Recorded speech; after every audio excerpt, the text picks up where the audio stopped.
भाजपशी काडीमोड झाल्यानंतर आता शिवसेना आणि मनसेमध्ये राजकीय समझोता होण्याची शक्यता वर्तवली जाते। भाजपची घोडदौड रोखण्यासाठी उद्धव ठाकरे आणि राज ठाकरे एकत्र येणार असल्याच्या चर्चा पुन्हा सुरू झाल्यात। दोन्ही ठाकरे बंधू पर्यायाने एकत्र आले नाहीत किंवा शिवसेना आणि मनसेची थेट युती झाली नाही तरी पडद्याआडून दोन्ही पक्षांमध्ये राजकीय समझोता होईल अशी माहिती सूत्रांनी दिली आहे। मुंबई भाजपच्या ताब्यात जाऊ नये आणि भाजपचा महापौर सत्तेवर येऊ नये यासाठी येत्या 2 दिवसांमध्ये राज ठाकरे धक्कादायक निर्णय जाहीर करू शकतात अशी शक्यता वर्तवण्यात येते आहे।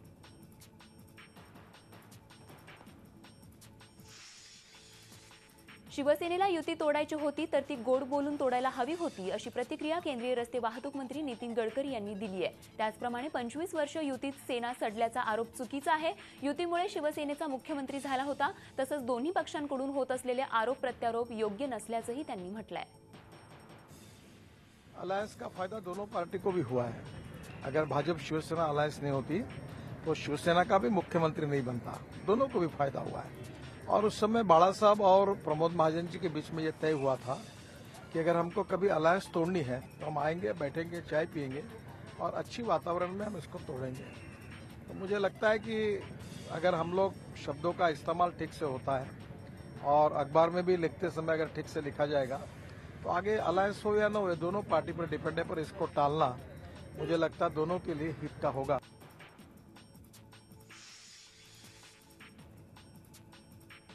शिवसेनेनं सरकारचा पाठिंबा काढला तर सरकार स्थिर करण्यासाठी राष्ट्रवादी काँग्रेसचा पाठिंबा का घ्यायचा नाही असा सवाल संघाचे माजी प्रवक्ते मागो वैद्य यांनी केलाय।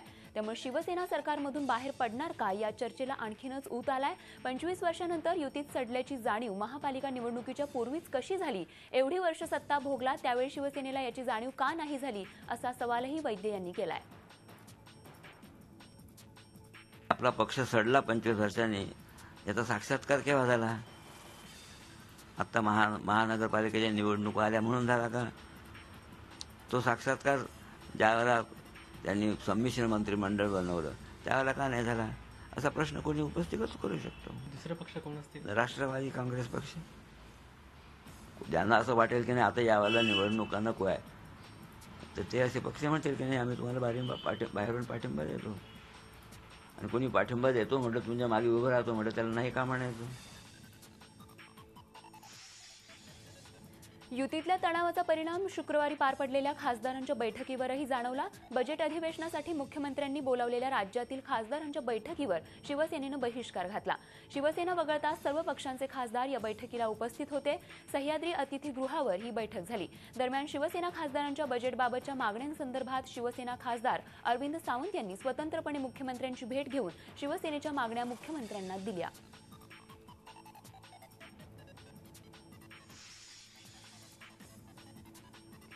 युती तोडण्याची घोषणा करण्याच्या भाषणात उद्धव ठाकरेंनी केलेल्या टीकेला भाजपचे खासदार किरीट सोमय्या यांनी जोरदार प्रत्युत्तर दिलंय।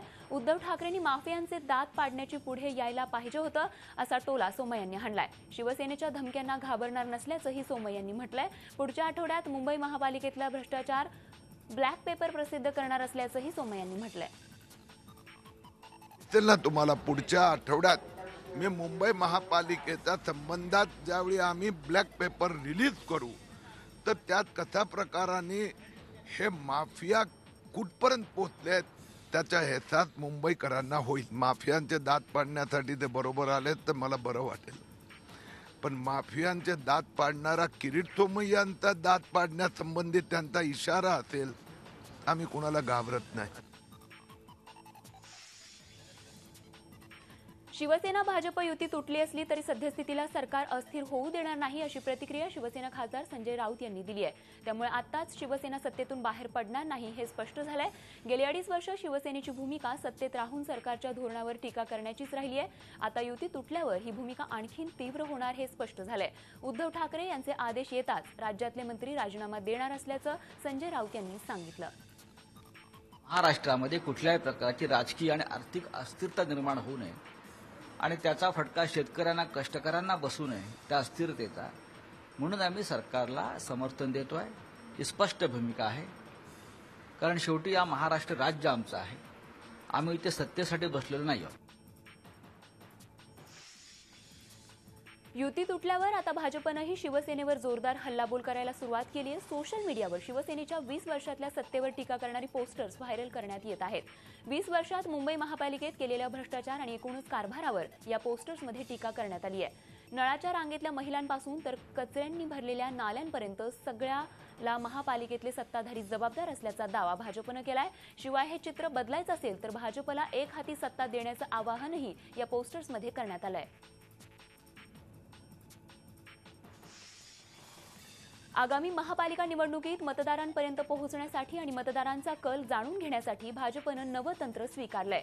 आपलं शहर आपला अजेंडा नावाचा नवा उपक्रम भाजपनं सुरू केलाय आणि त्यानुसार 92 27 19 22 71 या क्रमांकावर नागरिकांनी मिस्ड कॉल दिल्यास थोड्याच वेळानं त्यांना भाजपकडून फोन येईल. आपल्या शहराच्या विकासाबाबत आपल्या काय सूचना आहेत हे भाजपकडून विचारलं जाईल आणि त्या सूचनांचा स्वीकार करूनच भाजप महापालिका निवडणुकीसाठी विजन डॉक्युमेंट तयार करणार आहे. जनतेच्या आशीर्वादानं भाजपचं सरकार आलं तर हा अजेंडा राबवला जाईल अशी ग्वाही मुख्यमंत्री देवेंद्र फडणवीस यांनी दिली आहे. पिंपरी चिंचवडमध्ये 5 नगरसेवकांनी राजीनामा दिलाय. त्यात लोकसभा निवडणुकीदरम्यान शिवसेनेतून हकालपट्टी करण्यात आलेल्या सीमा सावळे, आशा शेंडगे यांच्यासह शिवसेनेच्या संगीता भोंडवे, राष्ट्रवादीचे बाळासाहेब तरस, माया बारणे यांचा समावेश आहे.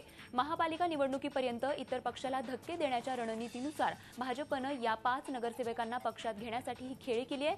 येत्या काही दिवसात अनेक नगरसेवक राजीनामा देऊन भाजपमध्ये जाण्याची शक्यता आहे. नाशिक शहरात सध्या मनसेचे पॉलिटिकल टुरिझम जोरात आहे. मुंबईच्या मतदारांना नाशिकचा विकास दाखवला जातोय. मुंबईच्या महिला मतदारांना नाशिकची साकारलेली ब्ल्यूप्रिंट भुलवतीये. नाशिकमध्ये नुकताच उद्घाटन झालेले बॉटनिकल गार्डन आणि शस्त्र संग्रहालय पाहण्यासाठी 5 बसेस भरून मुंबईतील महिलांना ही विकास कामं दाखवली जात आहेत. यावेळी मनसेसमोर नाशिकमध्ये अस्तित्व टिकवण्याचं आव्हान आहे. यावेळी भुजबळ नसल्यानं राज ठाकरे कुणाला लक्ष करतात यावर सत्तेची समीकरणं ठरणार आहेत. अहमदनगर जिल्ह्यात राष्ट्रवादीला खिंडार पडलंय. नेवाशाचे माजी आमदार शंकरराव गडाख यांची राष्ट्रवादीला सोडचिठ्ठी दिली आहे. स्थानिक विकास आघाडी स्थापन करून जिल्हा परिषद निवडणूक लढणार असल्याची घोषणा गडाख यांनी शिर्डीमध्ये केली.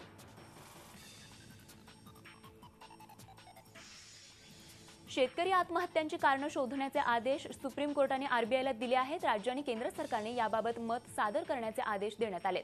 तसंच शेतकरी आत्महत्यांची कारणं शोधण्यात केंद्र आणि राज्य सरकारला अपयश आल्यामुळे आता रिझर्व्ह बँकेने ही कारणं शोधावीत असे आदेश सुप्रीम कोर्टाने दिले आहेत.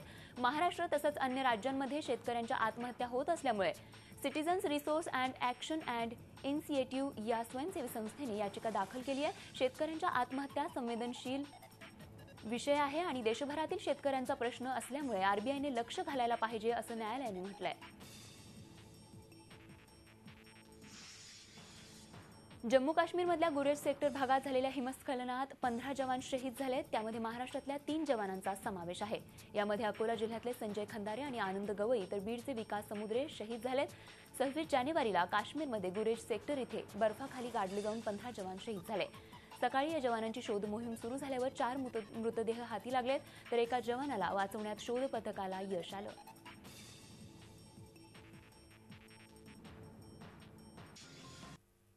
राष्ट्रवादी काँग्रेसचे अध्यक्ष शरद पवार यांनी कोल्हापुरातल्या कृषी प्रदर्शन कार्यक्रमाला हजेरी लावली. यावेळी बोलताना त्यांनी शेतकऱ्यांचं कौतुक करत पण आमच्या काळात धान्याचं उत्पादन वाढलं असंही ते म्हणाले. मात्र आपल्या सरकारनं शेतकऱ्यांच्या मालाला उत्तम भाव मिळवून दिला असंही त्यांनी यावेळी सांगितलं.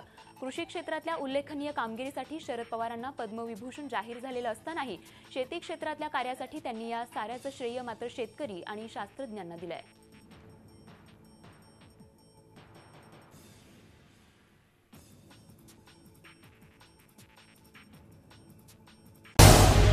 झी 24 तास रहा एक पाऊल पुढे.